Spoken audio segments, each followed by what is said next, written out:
Hi everyone, so hope all of you are doing fine. Today I'm actually going to make a lovely dish. So I don't know, if you're from South India, you would have surely had this. It's like a snack called Parippu Vada. So Parippu means dal, the yellow, I think it's called lentil, but the dal. So that's called Parippu, and the Vada means like I don't know if you can call it a bhaji, but it's like a snack. You'll get the point once I make it. So normally they just make the plain Parippu Vada, but these days there are different trends happening where people use chicken along with the dal to make chicken Parippu Vada, or you can use prawns, or you can use crab. So today I'm actually going to try it using fish. So I'm going to mix fish with the dal to make the fish Parippu Vada. So stay tuned, watch and enjoy. Bye. Parippu or yellow dal, so that's going to be used for grinding, and here I've soaked up about half a cup of parippu, because in the Parippu Vada normally they have ground up dal as well as they have some whole dal pieces. So this is going to be the whole dal pieces that I'm going to keep aside. I won't be grinding this half a cup of dal, whereas this 1.5 cup of dal I'm going to do the same thing. I'm going to wash it and soak it in water, and then later I'm going to grind it. This is a 1 cup of parippu and this is a half a cup of parippu. Both are soaking in warm water for about 1 hour. Okay, I got about 250 grams of barramundi fish, boneless and skinless, that I'm going to chop up, and also I've got some coriander and 1 onion that I'll be chopping up as well. We're going to grind this up in the blender, so it doesn't have to be too big or too small pieces, just medium sized pieces. Whereas coriander, I'll be taking about a handful. I've chopped up the fish. We got the coriander, onion, few green chilies and 1 stem curry leaves, and the dal soaking away. Next I'm going to cook up the fish, just heating up a pan and melting some butter. If you don't want butter you can use oil, but I just want that nice lovely rich flavor, so I'm adding in butter. Once the butter melts, we can add the fish into that. Give it all a good mix together. Going to add in 1 teaspoon of ginger garlic paste, 1 teaspoon of red chili paste, half teaspoon garam masala, half teaspoon turmeric. I'm going to season it with some salt and pepper, and then give it all a good mix until it nicely cooks.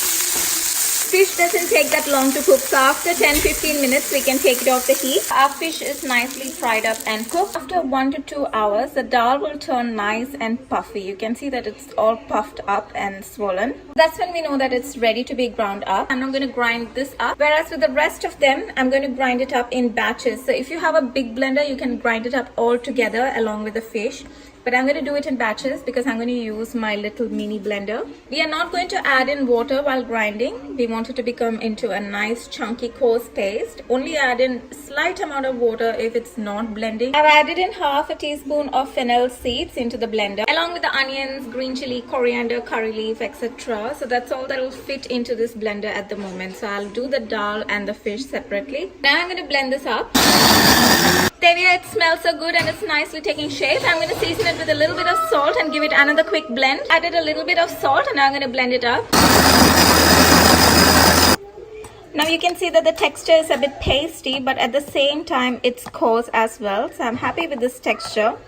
I'm going to set it aside. I place it off into this big bowl so that we can combine everything together. So next I'm going to blend up the dal along with the fish, and I'm going to leave that little dal aside.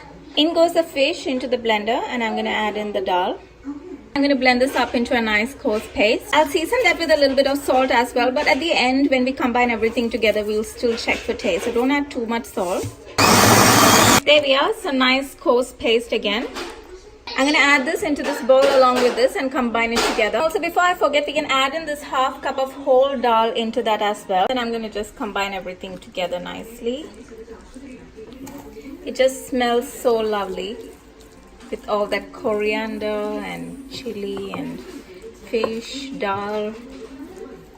Now is the time to also check for seasoning to make sure there's enough salt in there.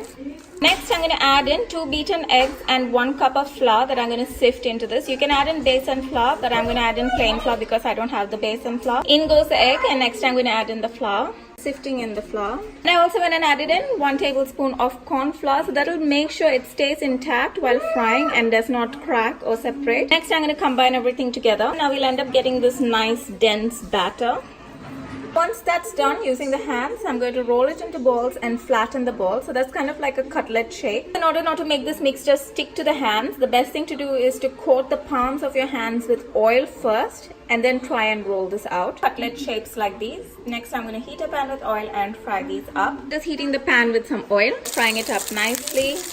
Once it's nicely brown on one side, I'll be turning it onto the other side and then plating it up. Unlike cutlets, the only difference is that they are not as thick as the cutlets. I'm not sure if you can see or if it's coming up on the camera clearly, but they are not as thick as cutlets. They are more on the flatter side. Now I've just turned it onto the other side. Look at it. So this is the nice light brownish golden color that it's meant to have. Of course, I haven't got the shape perfect, but then, I'm just making it at home, so it's ready. And if you're able to get it into a nice, perfect round shape, that will be good. Here's my second batch. So if you put oil nicely on the palms of your hands while rolling this out, you'll be able to get a much more rounder shape, and this batter will be much more manageable. If you don't put oil on your hands, it'll just keep sticking to your hands and you won't be able to form any shape with it. So see, with the oil on the palms of my hands, I managed to get it into a more roundish shape. Look at it, everyone. Our lovely fish Parippu Vadas are nicely taking shape. So this will go very well in the evenings as a snack, along with a nice hot cup of tea. And there it is, everyone, looking nice and lovely. I fried up everything. And then I went and garnished it up with just some coriander, kept it nice, light and simple. So this is our lovely evening snack. So here I am enjoying the weekend and evening, having this lovely snack. So crunchy and so tasty. That fish and dal combination is just lovely. And apart from that, here it is, everyone. Our lovely, delicious fish Parippu Vada is ready. Enjoy. Bye.